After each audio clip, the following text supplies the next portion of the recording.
Bom dia, meu nome é Conrado e a partir de agora vou comentar com vocês alguns conceitos referentes à corioamniorexia.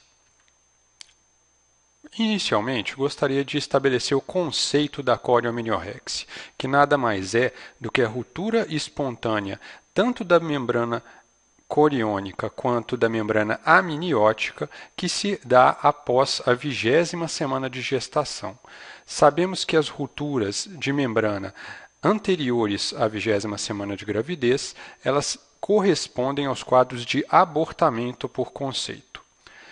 Como sinônimo, vocês poderão encontrar termos como amniorexia, que parece ser menos correto porque nos diz sobre a ruptura de apenas uma das membranas.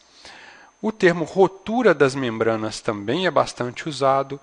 Menos técnico, mas muito utilizado, o termo bolsa rota. E para aqueles que quiserem fazer uma pesquisa sobre esse termo em inglês, é só colocar nas ferramentas de pesquisa o termo PROM, que são as iniciais de ruptura prematura de membranas em inglês. Um conceito muito importante também é o termo período de latência, que corresponde ao período de tempo desde o momento do diagnóstico, ou desde o momento da ruptura das membranas até o nascimento do concepto. A classificação da corioamniorexia, ela será feita com relação ao tempo de gravidez e com relação ao momento em que ela ocorre dentro do trabalho de parto. Com relação ao tempo de gravidez, nós teremos dois termos utilizados: a corioamniorexia pré-termo, que é aquela que acontece antes das 37 semanas de gravidez, e a corioamniorexia a termo, que é aquela que ocorre na gestação de 37 semanas ou superior.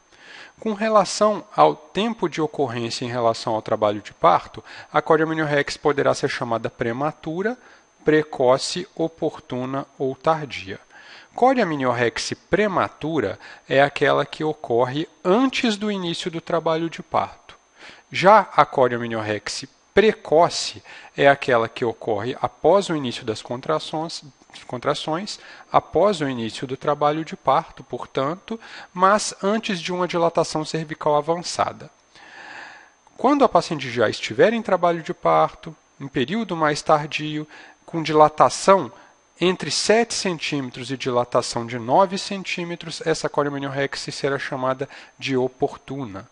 Se a paciente já estiver em período expulsivo, com dilatação total, essa corioamniorexia é chamada de tardia. Portanto, comumente utilizaremos o termo corioamniorexia seguido da classificação com relação ao trabalho de parto, por exemplo, prematura ou precoce, e posteriormente dizendo se é uma corioamniorexia a termo ou pré-termo. Tá? Gostaria de frisar com vocês que prematura não tem relação com a idade gestacional, e sim com o não início do trabalho de parto. Por que esse tema é importante? Porque aproximadamente 10% de todas as gestantes, em algum momento de suas gravidezes, poderá evoluir com corioamniorexia antes do momento do trabalho de parto, ou corioamniorexia prematura, tá bom? Em 75 a 85% dos casos, felizmente, essa corioamniorexia acontece após 37 semanas. Entretanto, a corioamniorexia prematura, ou seja, antes do trabalho de parto, pré-termo, antes das 37 semanas, ela acontecerá num total de 1 a 3% de todas as gravidezes. Entretanto, elas serão responsáveis por esse grau ou por essa quantidade de morbimortalidade.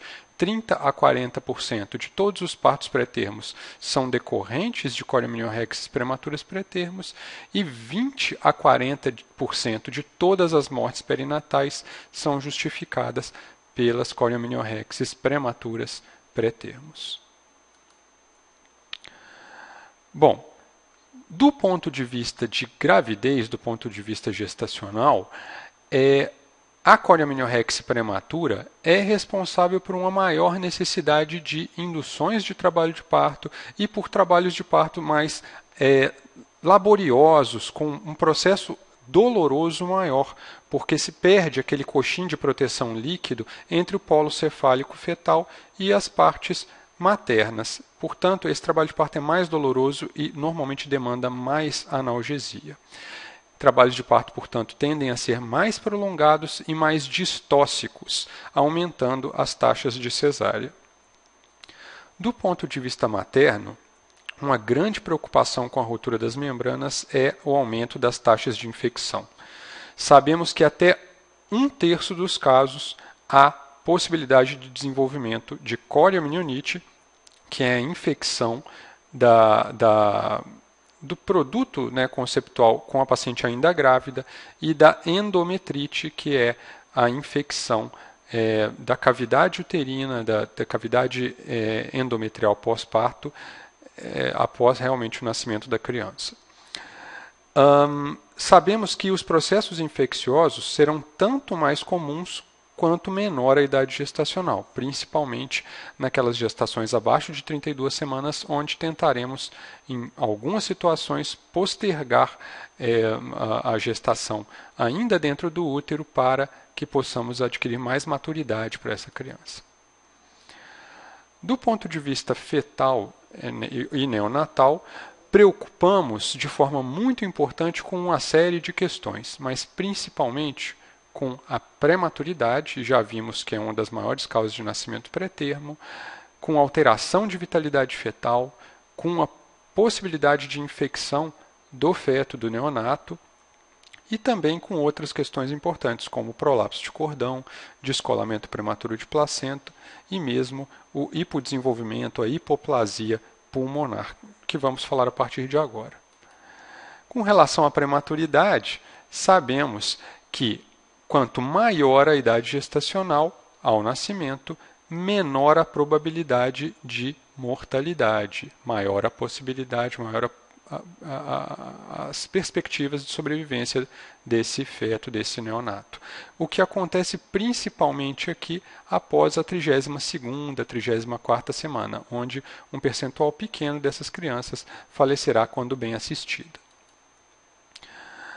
Vemos também que, do ponto de vista de complicações de curto prazo, como desconforto respiratório, sepse, hemorragias intraparenquimatosas, principalmente a intraventricular cerebral e enterocolite necrotizante, todas estas complicações reduzem abruptamente quando a gestação atinge pelo menos umas 32 a 34 semanas, que nós julgamos ser um período muito importante, e as gravidezes deveriam, né, chegar até essa idade gestacional.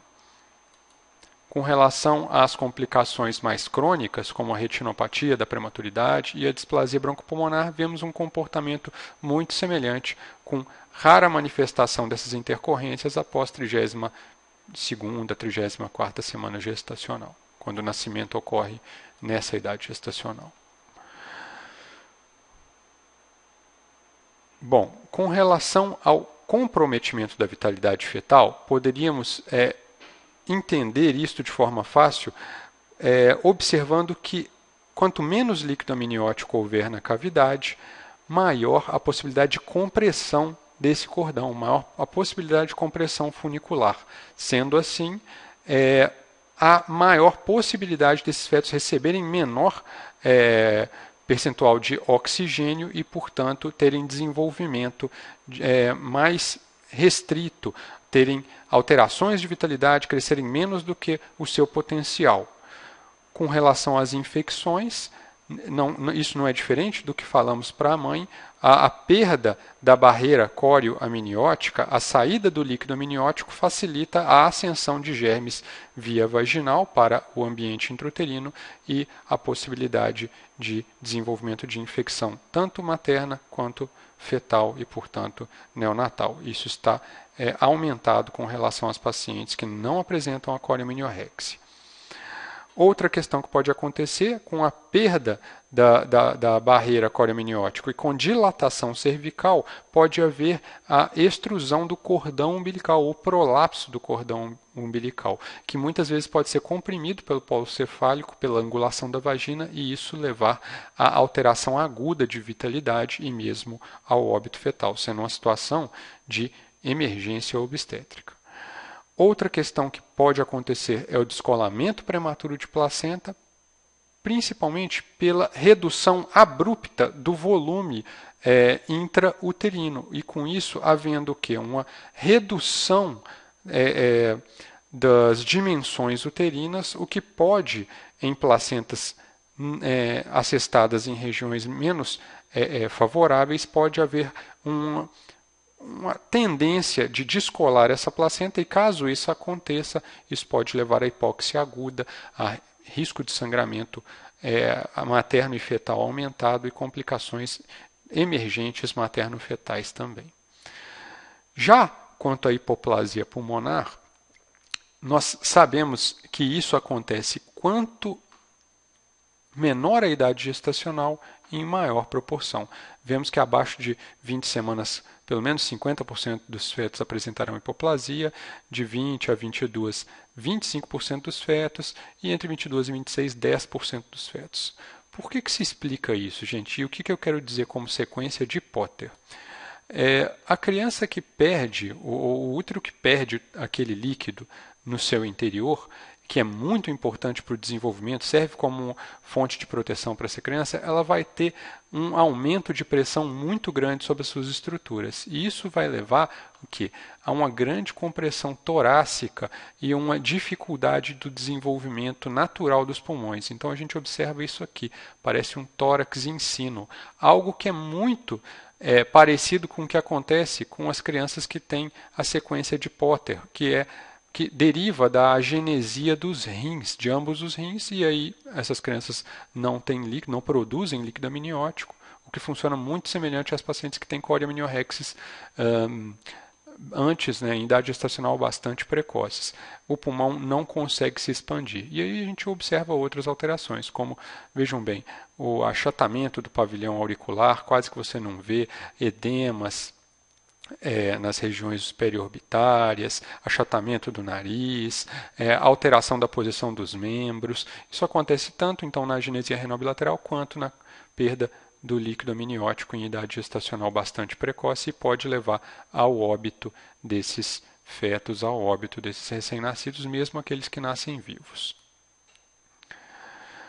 Quanto à história natural da ruptura de membranas coriamnióticas, nós observamos que ela se comporta de forma muito diferente se acontece no termo ou se acontece no período pré-termo. Quando a coriamniorrhexia ela acontece após 37 semanas, vemos que quase 90% das gestações entram em trabalho de parto naturalmente em 2 dias. Essas pacientes tendem a uma resolução muito mais rápida, sendo que após 7 dias, apenas por volta de 2 a 5% das gravidezes ainda não terão se resolvido espontaneamente. Já na gestação pré-termo, vemos que o percentual de pacientes que ultrapassa 7 dias ele pode chegar a 50%, o que nos dá a oportunidade de conduzir alguns destes casos de forma a tentar dar melhores condições de nascimento para essas crianças que nascem em idade gestacional muito precoce, como falaremos na parte de conduta. Quanto à etiologia, ao que causa a coriamniorrhexis prematura pré-termo, se vocês conversarem com residentes, eles poderão pensar que há alguma criatura que costuma fazer esse tipo de coisa durante as madrugadas. Mas, na realidade, observamos que a explicação da coriamniorrhexia está muito focada na presença de infecção. Tá? É o principal aspecto que teremos que desenvolver, que perguntar às pacientes, pois em até 70% das coriamniorrhexis há algum tipo de infecção cérvico-vaginal. E por que isso explica a rotura das membranas coriamnióticas? Vejam bem, uma paciente que porventura tenha vaginose bacteriana, que é uma alteração da colonização da flora vaginal, com redução dos lactobacilos, aumento de algumas bactérias, principalmente anaeróbias, que vão levar a um corrimento de odor mais fétido. isso pode acontecer em até 10 a 40% das gravidezes. E dos corrimentos vaginais é aquele relacionado a maior número de partos pré-termos, principalmente pela coriamniorrexia ou pela instalação de contrações uterinas precoces. Quando há bactérias no meio vaginal, no meio cérvico-vaginal, ou mesmo no meio uterino, ou de focos infecciosos não genitais, mas com bacteremia, essas bactérias vão induzir a produção de proteases, colagenases e elastases, tá? Que vão atuar enfraquecendo a membrana corioamniótica nessa região. Então, são fatores que levam ao enfraquecimento das membranas, facilitando a sua ruptura. Por outro lado, a presença de infecção também possibilita a biossíntese de prostaglandinas que sabemos têm efeito sobre a contratilidade uterina. Então, é imprescindível a investigação de infecções urinárias, infecções vaginais, cervicais. Essas pacientes têm que ser questionadas sobre isso e o exame físico deve tentar buscar esse tipo de infecções. Em todas as pacientes, preferencialmente agindo de forma preventiva para que não ocorra a corioamniorrexia.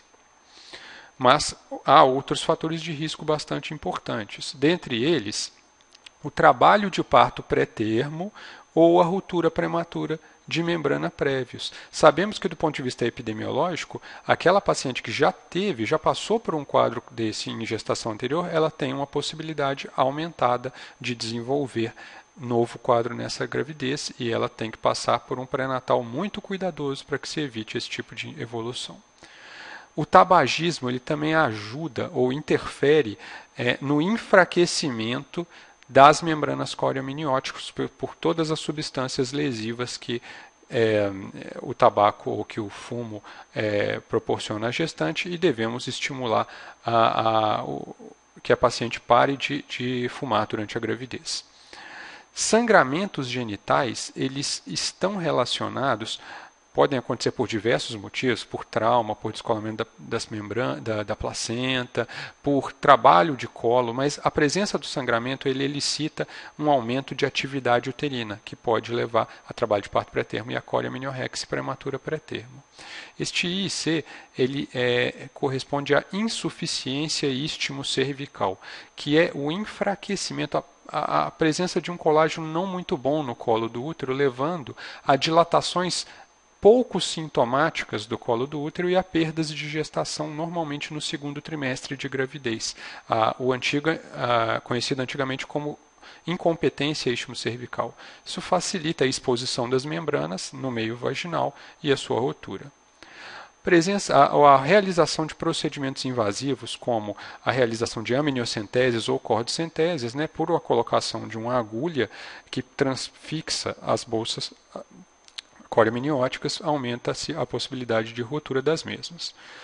Da mesma forma, casos que levem a uma distensão elevada do útero, como, por exemplo, nas gestações gemelares, gestações trigemelares, presença de polidrâmino, fetos grandes para a idade gestacional, todos esses fatores, aumentando a distensão das membranas, a facilitação do processo de ruptura das mesmas em algum momento.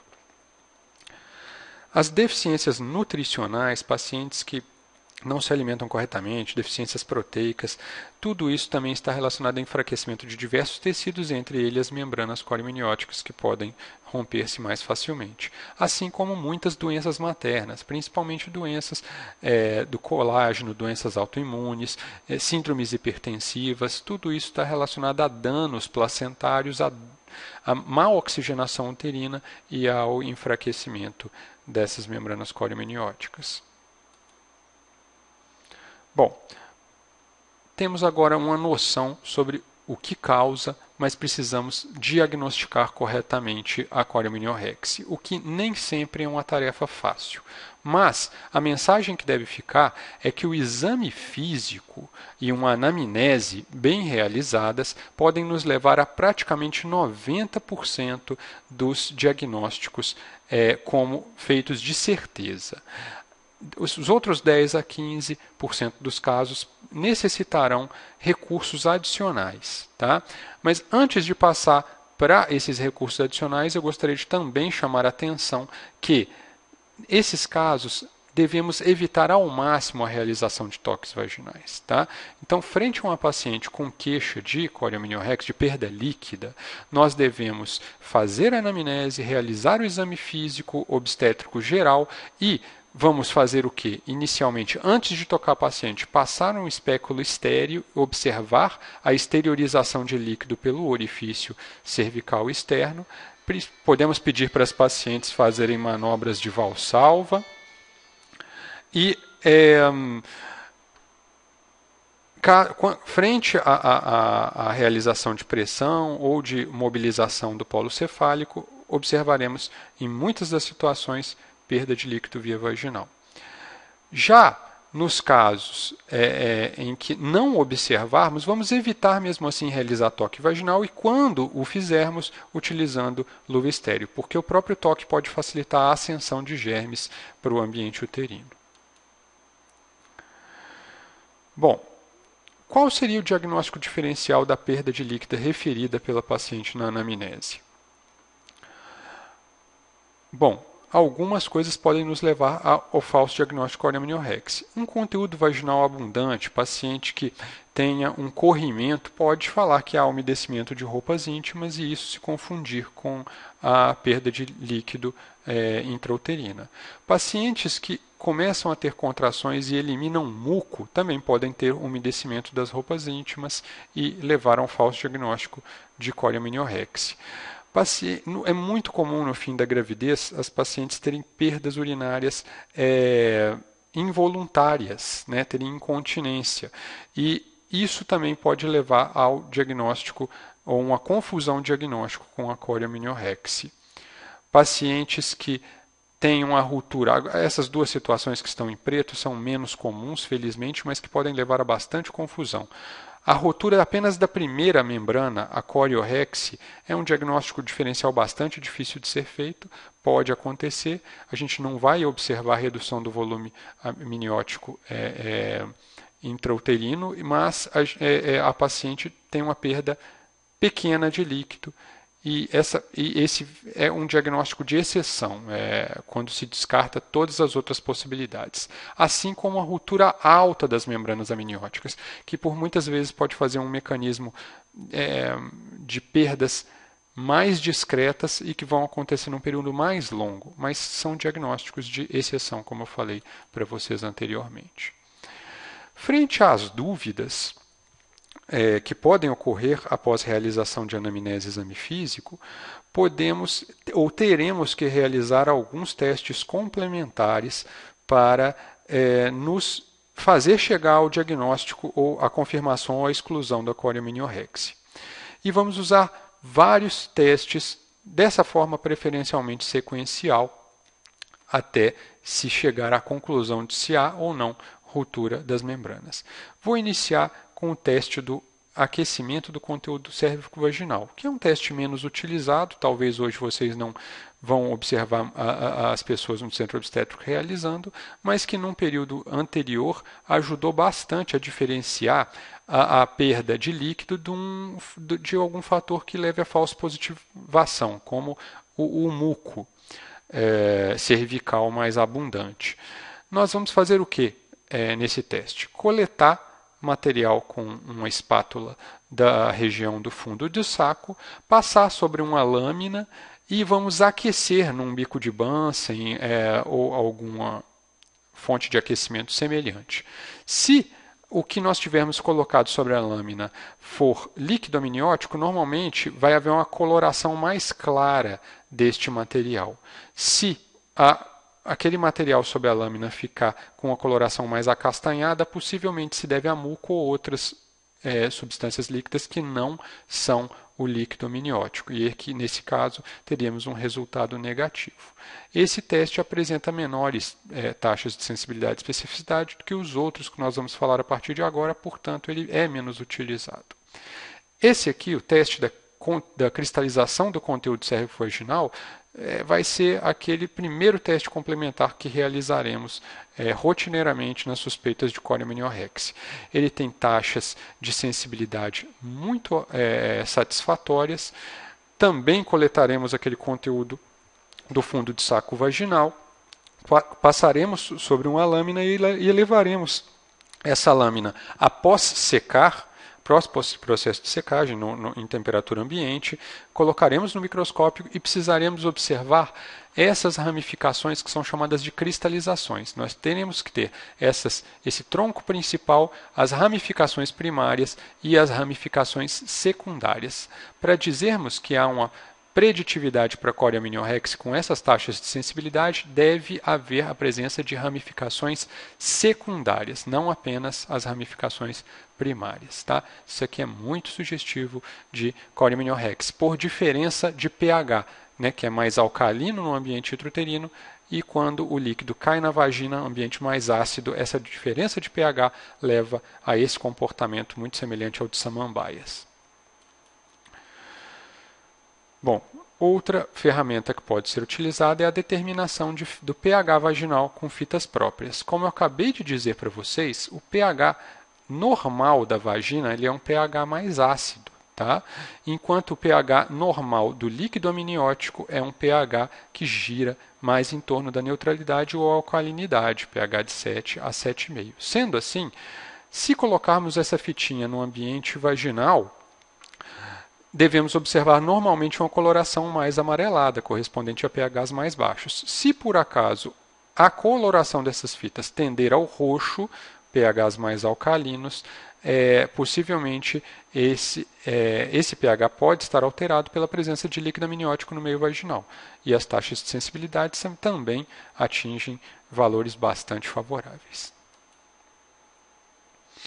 Não havendo sucesso ou positividade nos testes anteriores, caso persista a dúvida diagnóstica, vamos utilizar o recurso da ultrassonografia, onde podemos avaliar a presença do maior bolsão vertical de líquido, aqui exemplificada, ou do índice de líquido amniótico, que nada mais é do que a soma dos maiores bolsões verticais nos 4 quadrantes abdominais divididos pela cicatriz umbilical da paciente. Esperamos que, nas situações de cória amniorrex, haja redução do índice de líquido amniótico ou do maior bolsão vertical em tabelas que serão observadas com a idade gestacional de cada paciente. Aproveitamos esse momento também para verificarmos se a data da gravidez é compatível com aquela que temos de ultrassonografia precoce ou da data da última menstruação. Estimamos o peso fetal para ver se esse feto tem um crescimento adequado. Avaliamos a morfologia, porque o líquido amniótico pode estar reduzido, como eu já falei para os senhores, por vários motivos, mas até mesmo por falta dos rins ou mau funcionamento dos mesmos, ou uma série de outras questões. E também, outra coisa, persistindo a dúvida, a avaliação sequencial, ou seja, vamos hidratar essa paciente, realizar nova avaliação amanhã, pode ajudar na definição de um quadro de cória amniorrex ou de um falso achado.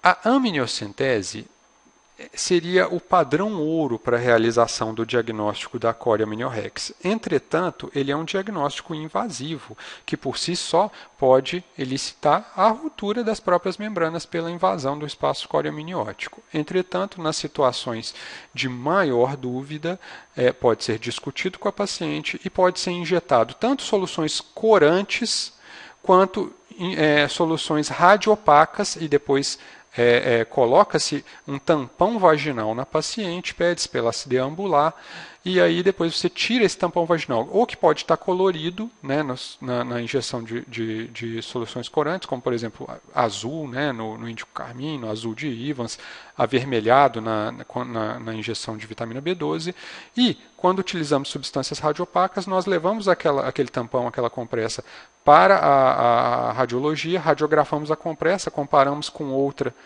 controle e vemos se há presença no meio vaginal de substâncias radiopacas, o que nos dá o diagnóstico de certeza de perda do líquido que vem de dentro do útero. Mais recentemente, nós temos a possibilidade de fazer o diagnóstico laboratorial da coriamniorrex, detectando-se várias proteínas. A mais comumente utilizada e de uso comercial é a alfa-microglobulina 1 placentária, que habitualmente só está presente no ambiente intrauterino. Havendo coriamniorrex, vai haver a presença dessas substâncias no meio vaginal. Então, nós vamos utilizar esse kit, colocar um swab na vagina, deixá-lo por 1 minuto, mergulhar esse swab num tampão vaginal e depois botar uma fita parecida com teste de gravidez, onde nós normalmente teremos que observar uma linha de teste, né, que sempre estará positiva, né, aqui antes do teste, aqui ou então num teste inválido que não deu certo, aqui o resultado negativo, onde você tem uma linha teste e não tem uma linha uma linha controle, sim. Você tem uma linha de controle positivo e a linha de teste negativa, e aqui um teste positivo, onde você tem a linha de controle positiva e uma linha de teste positiva também. Tá? Então, esse aqui seria um resultado positivo, presença de microglobulina, alfa-microglobulina 1 placentária no meio vaginal, decorrente da ruptura das membranas e presença de líquido vaginal. As taxas de sensibilidade e especificidade são altas com esse método, entretanto, os custos chegam a ser bastante caros no Brasil e uma parcela da população menor vai ter possibilidade de utilizá-la. Bom, diagnosticada a coriamniorrex, temos que conduzir o caso, mas eu já deixo a informação para vocês que essa conduta ela varia de serviço para serviço, é muito difícil termos uma conduta padrão em todos os serviços, vai depender do que cada ambiente dispõe para oferecer para o paciente. Vamos dizer de uma forma geral o que é mais aceito pela literatura. Frente ao diagnóstico de coriamniorrex, há a opção de tomarmos 3 vertentes diferentes. Uma conduta ativa, onde estimularemos o nascimento, uma conduta conservadora, onde usaremos ferramentas para postergar aquela gestação, e uma conduta expectante, onde observaremos a paciente com intervalos fixos, aguardando o momento de se interromper ou de se tomar alguma conduta com essa paciente. O que vai definir como essa conduta vai ser tomada? Vários fatores, entre eles a idade de gravidez, a disponibilidade de UTI neonatal nos serviços que estamos, infecção materna ou fetal, que vai nos levar a adiantar o nascimento dessas crianças, presença ou não de trabalho de parto, a apresentação do feto, se está cefálico, se está pélvico, a vitalidade do feto, se é boa ou se é ruim, se o feto tem maturidade pulmonar provável ou não, e o toque vaginal e como está a avaliação do colo do útero. Bom, independentemente das situações de que conduta tomaremos, toda paciente que for feito o diagnóstico de coriamniorrex deverá ser internada. Tá?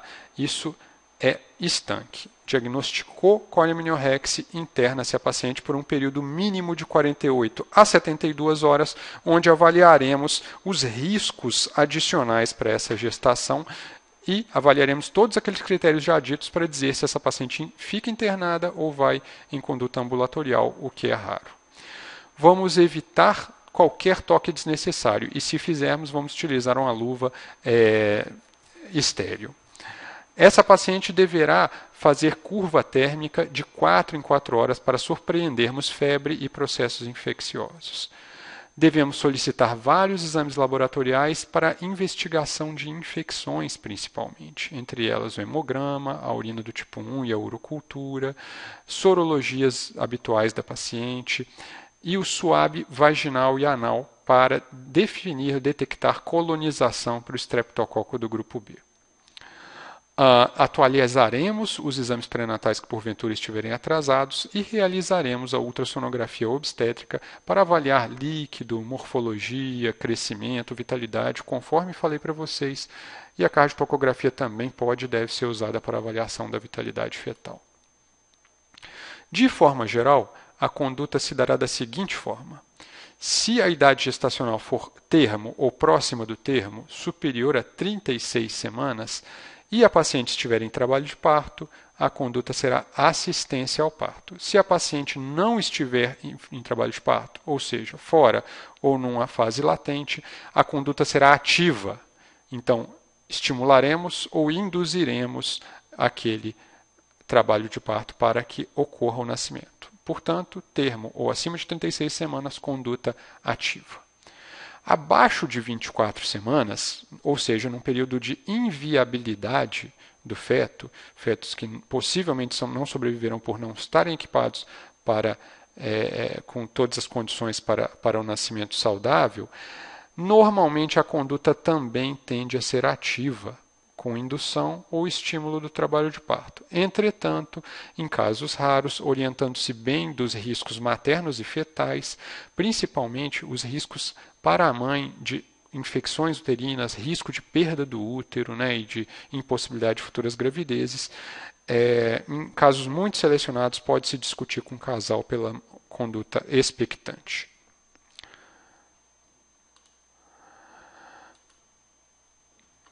Entre 34 semanas e 36 semanas, a conduta depende muito de onde você está. Nos Estados Unidos, por exemplo, após 32 a 34 semanas, as condutas são ativas.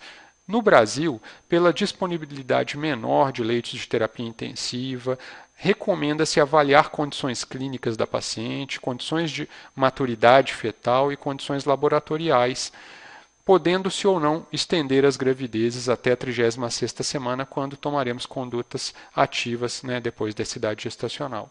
Mas entre 24 e 34 semanas, aí sim está o grupo de pacientes que se beneficia de tentar-se uma conduta expectante no intuito de ganhar mais maturidade para esses fetos. Entretanto, se a paciente chegar em trabalho de parto, não há o que fazer, não vamos inibir trabalho de parto pelos riscos já citados. Esses partos serão assistidos.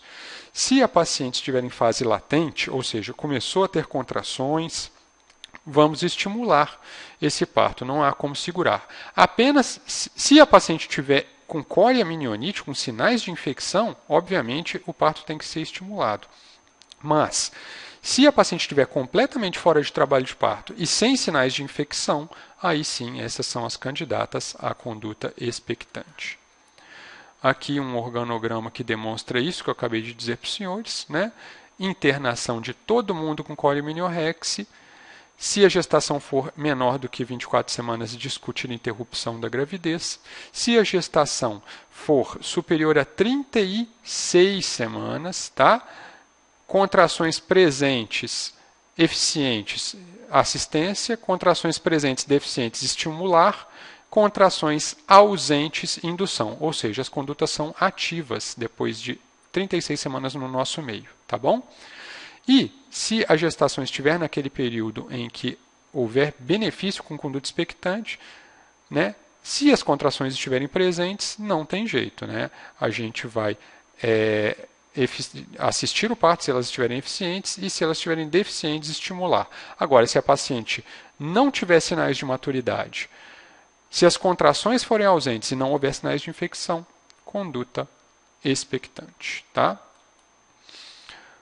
Como seria feita essa conduta expectante? Bom, a paciente tem que passar por um exame clínico rigoroso, não pode haver sinais de infecção, dinâmica uterina ausente, a curva de temperatura rigorosa realizada de 4 em 4 horas deve ser feita por 48 a 72 horas, o paciente não deve apresentar febre, o hemograma completo deve ser feito na internação, deve estar normal e deve ser repetido no máximo a cada 3 dias.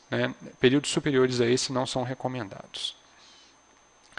A paciente deve ter a coleta do suábrio de estrepto B feita na internação e semanalmente se ele for negativo. Se for positivo, nós vamos fazer o tratamento para a descolonização pelo estrepto B no meio vaginal. E a monitorização da frequência cardíaca fetal e dos movimentos respiratórios fetais deve ser feito também 1 a 2 vezes por semana, por via ultrassonográfica e, obviamente, a avaliação da frequência cardíaca fetal deve ser feita diariamente. Se a paciente apresentar todas essas condições, podemos pensar em fazer uma conduta expectante ambulatorial com retorno a cada 2, 3 dias. Para isso, o feto tem que estar cefálico, o paciente deve compreender as orientações e ser capaz de ter boa aderência ao segmento. A paciente deve ter vitalidade fetal, obviamente, preservada. Deve ter dilatação cervical não superior a 3 centímetros, porque após essa dilatação há risco de nascimento antes de chegar ao hospital. O paciente deve ter o swab para o estreptococo já definido e o tratamento feito, ou, no caso de negatividade, repetição semanal. O paciente deve manter repouso físico sexual, deve realizar avaliação de temperatura várias vezes por semana, pelo menos 2 vezes ao dia. Deve ser capaz de observar e contar as movimentações fetais e não pode haver redução da movimentação fetal. Deve voltar 2 vezes por semana, no mínimo, para avaliar clinicamente, mostrar a curva térmica, realizar hemograma e, semanalmente, a avaliação do swab para estreptococo, caso negativo, e da ultrassonografia para avaliar vitalidade. Com relação ao parto, a via de parto se dará por motivos ou por determinação obstétrica. Não há indicação de se fazer cesárea nessas situações, a não ser nos casos em que haja indicação pré-estabelecida, como nos casos de fetos pélvicos, nos casos de placentas prévias marginais, nos casos em que não for possível de ter atividade, nos casos que não for possível a via baixa. Então, isso vai depender de condições maternas, da viabilidade, se esse feto for viável ou não. Obviamente que abaixo de 20 semanas ou 20, 22 semanas, o parto transcorrerá preferencialmente pela via baixa e dependerá também das condições do feto de suportar passar pela via obstétrica. Gostaria de passar resumidamente sobre alguns pontos controversos. Tocólise, gente, inibição de trabalho de parto pré-termo. Por um lado, ela poderia nos trazer vantagem em aumentar o período de latência e aumentar, com isso, a maturidade do feto. Mas, já falei para vocês que quando há presença de contrações uterinas, a conduta habitualmente ela é ativa. Por quê, gente? Porque isso pode já ser um indicativo, essas contrações uterinas, de uma infecção intraminiótica incipiente. Portanto, não se inibe trabalho de parto. É contraindicado inibição de trabalho de parto frente ao diagnóstico de rotura das membranas coreominióticas. A mesma coisa se faz com o uso da progesterona. Progesterona que muitas vezes é utilizado como uma profilaxia do início das contrações, principalmente nas pacientes que vêm com colos uterinos encurtados ou que têm incompetência istmo-cervical. A progesterona não deve ser usada na coreominiorrexe com o intuito de prolongar aquelas gestações pelos mesmos riscos já ditos para inibição do trabalho de parto. Então, nas pacientes que não utilizavam, não devemos prescrever, e naquelas que vinham utilizando, devemos suspendê-la. Corticoide. O corticosteroide, gente, é muito utilizado em obstetrícia frente ao risco de prematuridade. Por quê?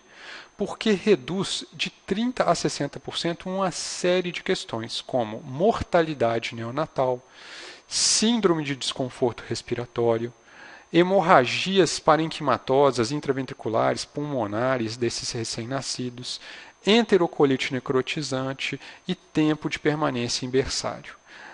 Tá? Como desvantagem, não se observa aumento significativo nas taxas de infecção materna e neonatal das pacientes que têm coreominiorrexe. Isso seria uma preocupação que não foi confirmada. Portanto, gente, na bolsa rota indica-se também a realização de corticoide nas idades gestacionais em que isso é indicado, ou seja, entre 24 e 34 semanas gestacionais. Contraindica-se na vigência de infecção materna ou quando se instalou o trabalho de parto e não vai haver tempo de realizar antes do nascimento. A posologia é a mesma, usa-se a betametasona, 2 mg por dia, 2 dias consecutivos intramuscular. Tá bom, gente? E, finalizando a aula, será que é necessário usar antibiótico para a coreominiorrexe? Bom, o uso de antibiótico ele pode ser tratado de 2 formas diferentes. Ele pode ser usado para aquela paciente que é colonizada pelo Streptogalácticos, e eu já falei para vocês que nós colheremos suave vaginal e anal dessas pacientes para investigar esse tipo de infecção, e há defensores do uso de antibiótico de amplo espectro no intuito de aumentar o período de latência. Vou começar falando para vocês sobre o streptococo do grupo B, chamado de Streptogalacti, e é o mais importante fator no nosso meio relacionado a sepses neonatais que acontecem nos primeiros 7 dias após o nascimento. Sendo assim, hoje em dia preconiza-se que toda gestante realize entre 35 e 37 semanas o SWAB vaginal anal para a observação de se a paciente tem ou não colonização pelo estreptococo do grupo B. E, havendo colonização, deve-se fazer profilaxia antimicrobiana na hora da coriamniorrhexia ou do trabalho de parto. Sabemos, então, que como é difícil no nosso meio realizarmos para todas as pacientes essa investigação, nós vamos principalmente eleger esses casos aqui como os principais para a investigação de uma forma a se buscar as pacientes com maior risco. São elas as pacientes com risco de trabalho de parto pré-termo ou em trabalho de parto pré-termo, aquelas que têm diagnóstico de coriamniorrhexia, que é o motivo dessa nossa explicação, ou as pacientes que têm algum grau de imunocomprometimento. Mas isso é realizado aqui no serviço, onde temos dificuldade para realizar de forma global o que deveríamos estar fazendo, né? Investigação com SWAB, todas as pacientes de 35 a 37 semanas. Aqui um exemplo de como coletar. Nós vamos colocar o SWAB no terço vaginal inferior das gestantes, fazer uma leve rotação, introduzir apenas após a passagem da resistência muscular anal, e aí nós vamos rodar e vamos acondicionar no meio de transporte e mandar para o laboratório de microbiologia para semear e identificar o micro-organismo. Quando vamos fazer, então, o tratamento? Quando nós tivermos essa cultura positiva para o estrep do grupo B, quando, porventura, a paciente tenha tido uma urocultura durante a gravidez em que o germe isolado foi o estrep do grupo B, nesses casos não é necessário fazer o SWAB com 35 a 37, considera-se a paciente já colonizada. Ou se a paciente já teve sepse neonatal precoce em gravidez prévia pelo Streptogalacti. Nesses casos também não há necessidade de fazer o SWAB no período de 35 a 37 semanas. Mas e se a paciente chegar sem o SWAB e com coriamniorrhexia ou com o trabalho de parto pré-termo? Nesses casos, preconiza-se a realização da avaliação baseada em fatores de risco. Tá? Se a paciente não tiver, então, cultura realizada há pelo menos 5 semanas e tiver febre no trabalho de parto, ou estiver em trabalho de parto pré-termo, ou tiver uma coriamniorrhexia superior a 18 horas, o CDC recomenda a realização de profilaxia antimicrobiana. Bom, o que usar, então? Se a paciente tiver perspectiva de nascimento breve, em 48 horas, vamos usar penicilina cristalina até o parto ou até as primeiras 48 horas. Se a gravidez se estender além dessas 48 horas, localmente fazemos, após a penicilina cristalina, uma aplicação de penicilina benzatina e no momento que essa paciente entrar em trabalho de parto, nós vamos retratá-la com o mesmo esquema. Bom, finalizada a explicação sobre a colonização e o tratamento para o estrepto do grupo B, que é uma questão bastante importante, nós vamos falar sobre a paciente sobre o uso de antibiótico de amplo espectro para pacientes com coriamniorrhexia no intuito de prolongar a gestação naquelas pacientes que terão conduta expectante. Sabemos já que naquelas pacientes que têm idade gestacional superior a 36 semanas, não se recomenda o uso de antibiótico, porque nesses casos, a idade gestacional favorece a tomada de conduta ativa. É melhor que essa criança nasça, pois as repercussões para ela e para a mãe são melhores do que o tempo prolongado de bolsa rota. Entretanto, muita dúvida ocorreu com relação ao uso antes de 36 semanas, no intuito de que usar antibióticos para diminuir taxas de infecção, diminuir as taxas de nascimento precoce, aumentar o tempo de latência e reduzir infecção, uso de surfactante, oxigênio e ultrassom cerebral da criança anormal. Todos esses dados aqui, observou-se redução naquelas pacientes que usam antibióticos de largo espectro com relação às que não usam. Entretanto, nada disso alterou mortalidade perinatal. Alguns antibióticos selecionados aumentam taxas de complicações, como enterocolite necrotizante, e não há benefício ou prejuízo a longo prazo. Sendo assim, a mais recente orientação da Biblioteca Cochrane mostra que a decisão de prescrever antibióticos para as pacientes com bolsa rota no período pré-termo não é clara. Tá? Os benefícios de curto prazo, como prolongar gravidez, infecção, menos ultrassons anormais cerebrais, devem ser balanceados contra falta de evidência de outros benefícios, incluindo mortalidade perinatal e alterações de longo prazo. Sendo assim, não está claro que antibiótico deve ser usado ou se deve ser prescrito. Então, recomendamos a não utilização de antibiótico de largo espectro para pacientes com coliomyorrhexia no intuito de se postergar essa gestação. Nós vamos acompanhar a conduta expectante sem uso de antibiótico, sem uso de prostaglandina, de inibição de trabalho de parto e sem uso de progesterona. Tá bom? Era o que eu tinha para falar para vocês quanto à coliomyorrhexia e conversaremos nas discussões de casos sobre situações mais práticas. Obrigado.